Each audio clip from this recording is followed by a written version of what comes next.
Welcome to ACN, the Liberation TV of Ambazonia.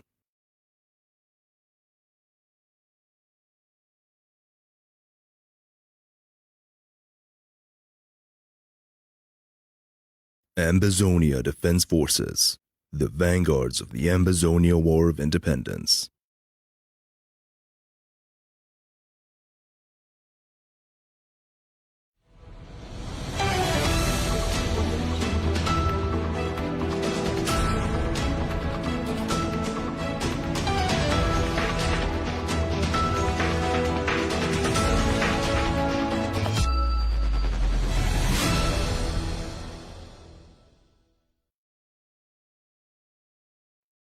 Good morning, Ambazonians. This is Dr. CHO AYABA. I have been reading and listening to reaction to my public statement on the upcoming elections within the Ambazonian Governing Council. And I'm very shocked and disappointed with Ambazonians. I'm extremely very shocked.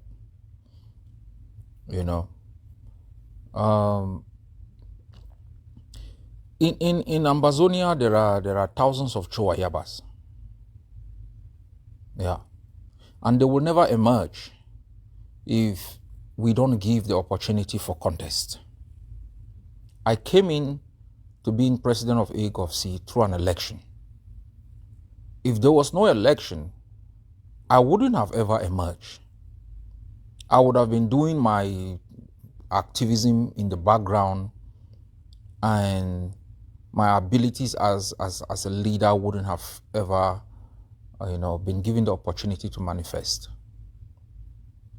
And take, for example, one of my first speeches that brought me to the limelight to a greater extent in New York. That was a chance speech. Driving to New York from DC, got a comrade who fell sick in the car, and I just didn't want to go. And I was being pushed, just go. And I arrived there when the rally was coming to an end, and I was ushered in to make a speech that was greeted positively. I was provided a stage to emerge. We've come here to tell the United Nations that the land they mortgaged to Cameroon will be recaptured by the brilliant people of Ambazonia. Right. Yes. That the complicity they had with the United Kingdom will be dampened. That your spirit, the indomitable spirit that has led you from your homes right here to this plaza, will not be extinguished by the banality of evil installed in our homeland. That the spirit that has awakened from the dusty street of Mutengene to the alleys of Bamenda will not be squashed by the brutality of Cameroon, the complicity of the United Nations, and the utter silence of the United Kingdom. For the blood of our people spilled for those who've gone before us. We stand like valiant soldiers to lay our lives to ensure that their blood wasn't spilled in vain. That they didn't die in vain. That the mothers who scream for their daughters, the fathers who are on shore where their kids are detained, wouldn't mourn in vain. I have come here as a soldier of the revolution. I have come here to assure you that this is just the first step to internationalize our struggle, to make the international community understand our pain, the pain of the mothers, the yearning of the fathers, and the doubts plastered on the faces of our kids. That the land, the 43 square meter land that we own, will not be mortgaged, will not be taken by any other country.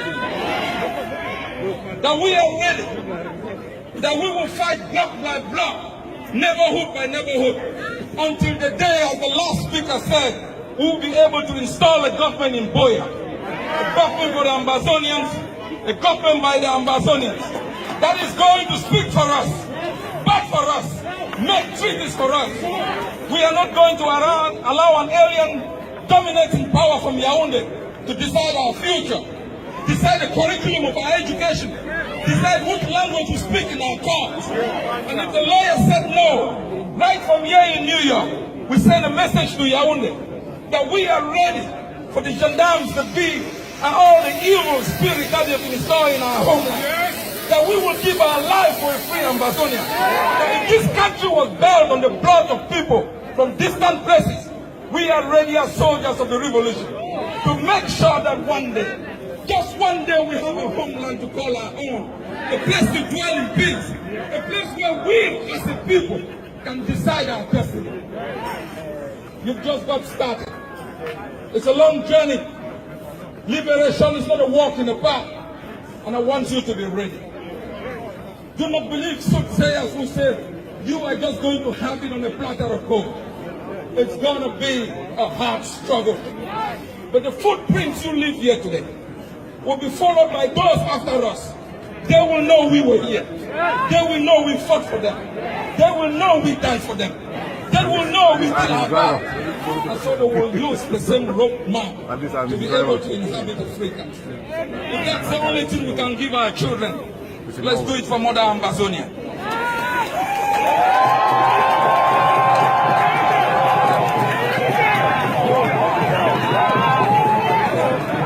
I want to thank your leadership. I want to thank all those who've made it possible for me to be here.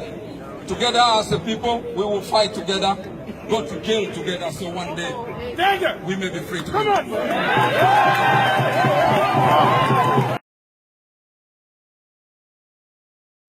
This theory about during a war you cannot hold an election within a movement is not born out of any evidence. It's not. I listened to somebody who said, I vote just as much. No, he didn't. His abilities came to the limelight because he was given a platform.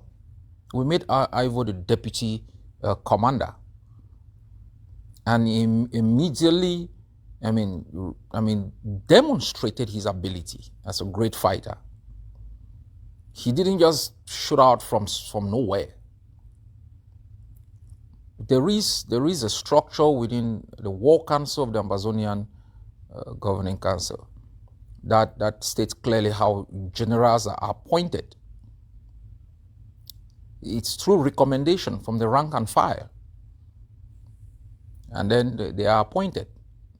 General Ivo's appointment letter was public. He received it with his mandate. And immediately he was asked to nominate a deputy from the rank and file, should he fall. And he did so. So too is the current general appointed. And so there is a procedure. Why? So when a rogue person takes over, politically, financially corrupt, that same procedure can undo, that same person. If you simply run a war of liberation without following processes, procedure, due process, your movement will be hijacked. It will be hijacked. You will find a sweet-talking, brave, charismatic person ushered in, and you simply say, that's the person. And the person claims it, and then begins now to work for the enemy. You can't bring that person down because there was no procedure through which that person received a mandate. We must be careful.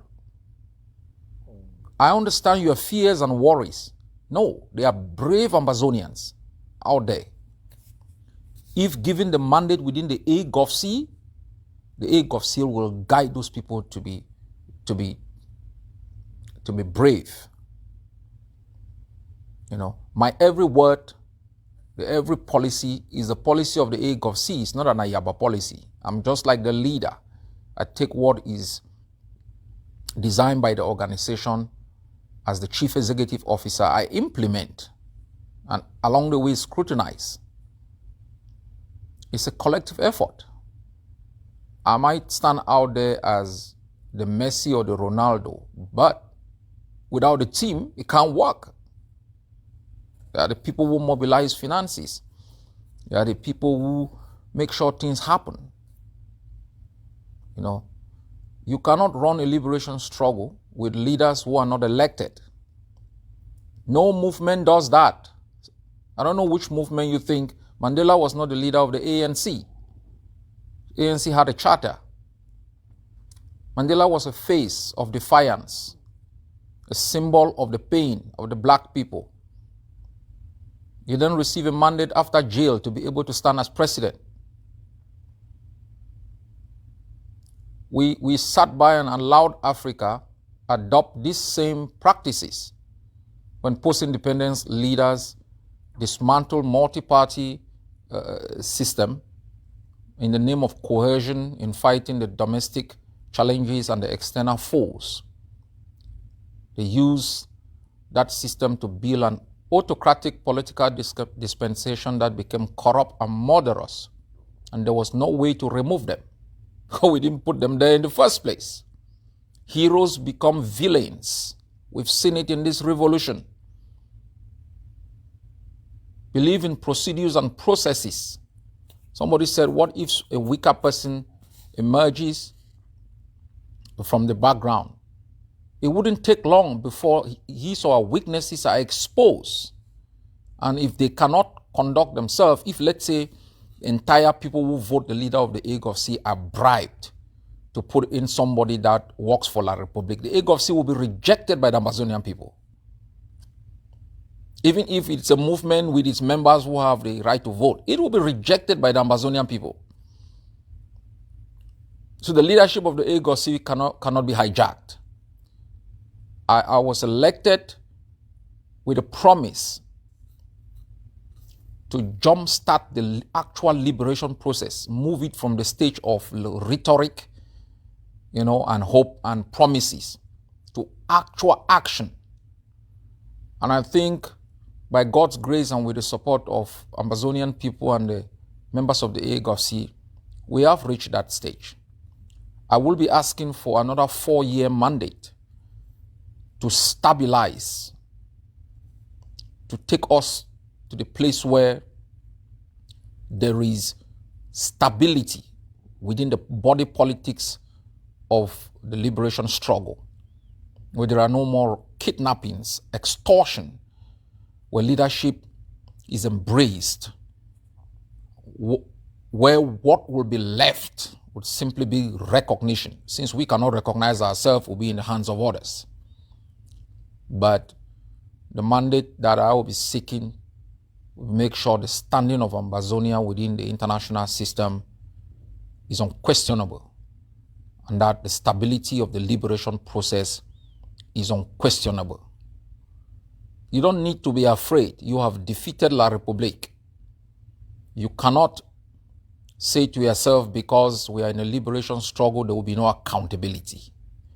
You can't say to yourself, because we are in a liberation struggle, there will be no due process. You are building the next autocracy that will destroy you. Never, never, ever deny yourself or deny Amazonia the opportunity to let other heroes unknown to emerge. So I think we are on a good footing. There will be an election in February. That is what the charter of the AGovC states. You can't simply twat it because you have temporal popularity or you are seen as whatsoever. That is not the kind of system we want to build. We must believe in due process. Otherwise, our liberation struggle will be hijacked by sweet-talking populists who emerge from nowhere, and you will not have the possibility to bring them down. There should be a mandate for everyone, and I'm quite sure that Amazonia and the AGovC will outlive any leader. The Mandelas are gone. The founders of the ANC are long gone. New generation is emerging, the good, the bad, and the ugly. But because there is due process, people have the possibility to recall their leaders, eliminate them, take them out of office. And that is what we are fighting and dying for. Never give it up.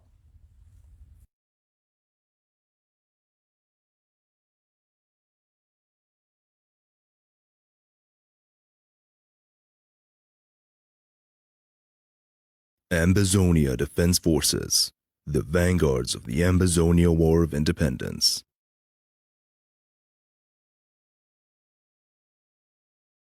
ACN TV, the finest voice that celebrates your unsung heroes and the silent voices behind your diplomatic victories.